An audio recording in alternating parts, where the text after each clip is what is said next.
एक भी गलत शब्द बोला तो मार जाओगे। मुकेरा गांव के पास एक पुराना कब्रिस्तान है। कहते हैं ये कब्रिस्तान अंग्रेजों ने बनवाया था, पर उनके जाने के बाद से ही ये कब्रिस्तान बंद पड़ा हुआ है। अब बस पास के गांव के लड़के यहाँ क्रिकेट खेलने को आते हैं। ऐसे ही एक दिन अंशुल अपने 4-5 दोस्तों के साथ उसी कब्रिस्तान में क्रिकेट खेलने को गया हुआ था। संडे का दिन था, इसलिए ये सभी सुबह 10 बजे ही क्रिकेट खेलने को चले गए। वहां जाकर यह सभी क्रिकेट खेल ही रहे थे कि तभी लगभग 1 घंटे बाद अंशुल ने अपने दोस्तों से कहा, यार 1 मिनट रुको, मैं अभी टॉयलेट करके आता हूँ। इतना बोलकर अंशुल कब्रिस्तान की बाउंड्री के पास जाकर टॉयलेट करने लगता है। और फिर उसके बाद जैसे ही अंशुल टॉयलेट करके पीछे मुड़ा तो उसके सामने एक चमकदार चीज दिखी, पर वो चीज जमीन में आधी दबी हुई थी। उस चीज को देखकर अंशुल ने जैसे ही उसे जमीन से खींचकर निकला तो उसने देखा वो चमकदार चीज एक पुराने जमाने की हाथ घड़ी है। वो घड़ी देखने में बहुत पुरानी लग रही थी, ऐसा लग रहा था जैसे अंग्रेजों के जमाने की हो। पर आश्चर्य की बात तो ये थी कि वो घड़ी देखने में बड़ी पुरानी थी और जमीन के अंदर भी दबी हुई थी, पर वो अभी भी चल रही थी। पर शायद उस घड़ी का टाइम सही नहीं चल रहा था, क्योंकि अभी लगभग सुबह के 11 या 12 ही बज रहे होंगे, पर उस घड़ी में टाइम 5 बजे का दिखा रहा था। वो घड़ी देखने में काफी आकर्षक लग रही थी, इसलिए अंशुल ने उस घड़ी को तुरंत उठाकर अपने हाथ में पहन लिया और फिर वापस वही चला गया जहां वो और उसके दोस्त क्रिकेट खेल रहे थे। वहां जाकर अंशुल ने अपने एक दोस्त से अपनी घड़ी में टाइम मिलने के लिए उससे टाइम पूछा और कहा, अरे भाई नीरज, देख तो तेरी घड़ी में टाइम कितना हुआ है। वो मुझे वहां एक घड़ी मिली है ना, इसलिए इसमें टाइम सही करना है। नीरज ने अपनी घड़ी में टाइम देखा और कहा, भाई 11:20 हो रहे हैं। उसके बाद अंशुल ने जैसे ही घड़ी में टाइम सही करने के लिए देखा तो वो चौंक गया, क्योंकि अभी थोड़ी देर पहले इस घड़ी में 5 बज रहे थे, अब उसमें अपने आप टाइम सही होकर 11:20 हो गए हैं। अंशुल हैरान था और यही सोच रहा था कहीं यह घड़ी खराब तो नहीं है। फिर भी उसने अपने आप से कहा, कुछ देर और पहन कर देखता हूँ, अगर इस बार टाइम खराब हुआ तो निकाल कर फेंक दूंगा।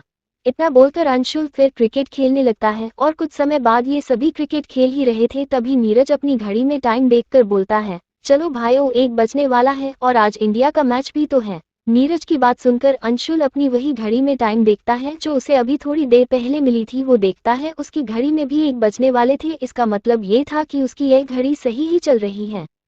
1 बजने ही वाले थे, इसलिए ये सभी अपने अपने घर की ओर जाने लगते हैं। ये सभी अभी कुछ ही आगे होंगे, तभी अंशुल के बगल से एक बाइक वाला बड़ी तेजी निकल कर चला जाता है और अंशुल चिल्लाता हुआ बोलता है, मरेगा क्या, ये इतनी तेजी से जा रहा है।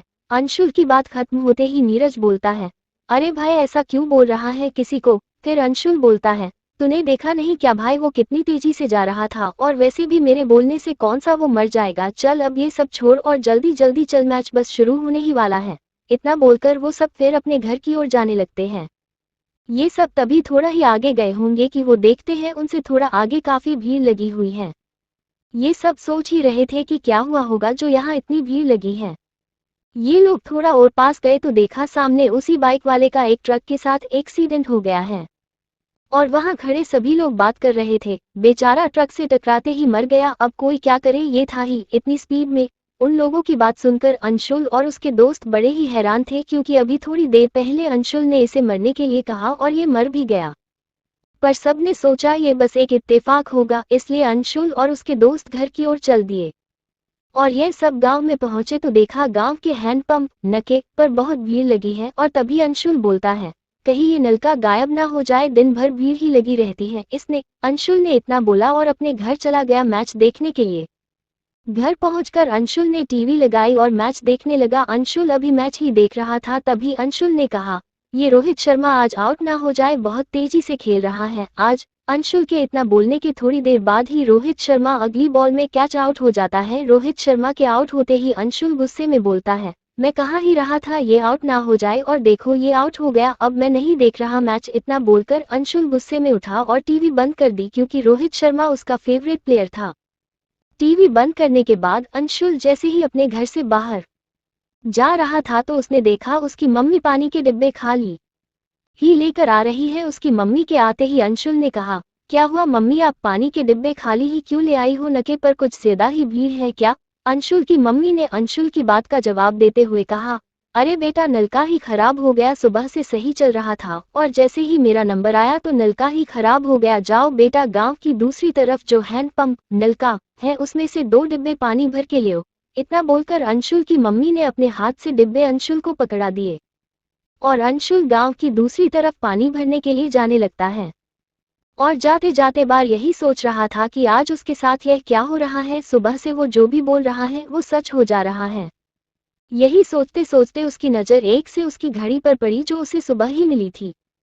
अंशुल सोचता है कहीं यह सब इस घड़ी की वजह से तो नहीं हो रहा है, अगर ऐसा है तो दीपक मर जाए, बहुत हरामी है वो, उसके चक्कर में मेरी कई बार लड़ाई हुई है गांव में, वो मर ही जाए तो ही ठीक है।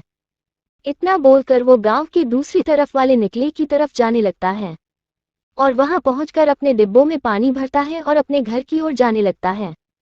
और जैसे ही अंशुल दीपक के घर के पास पहुंचता है तो उसे वहां कई लोगों के रोने की आवाज आती है और वो यही सोच रहा था कहीं मेरी यह वाली बात भी तो सच नहीं हो गई।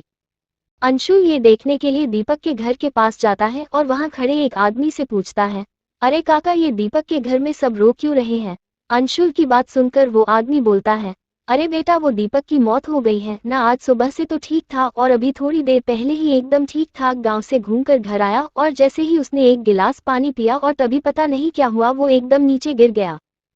सबने सोचा क्या पता बेहोश हो गया होगा और सबने उसे उठाने की बहुत कोशिश करी पर वो होश में नहीं आया और जब गांव के डॉक्टर को बुलाया तो उन्होंने बताया कि यह तो मर चुका है। उस आदमी की सारी बात सुनने के बाद अंशुल अपने घर की ओर जाने लगता है और घर जाते जाते अंशुल बस यही सोच रहा था कि क्या बवाल चीज मिल गई है मुझे, मतलब मैं जो कुछ भी सोचूंगा वो सच हो जाएगा। यार बड़ी सही चीज मिल गई मुझे, चलो एक बार और ट्राई करके देखता हूँ, पर किस पर ट्राई करूँ? हाँ विवेक पे ही फिर से ट्राई करता हूँ, उसकी वजह से मैं कभी भी रेस में फर्स्ट नहीं आ पाता, अगर उसकी एक टांग टूट जाए तो मैं ही हमेशा रेस में फर्स्ट आऊंगा। हाँ, विवेक की टांग टूट जाए।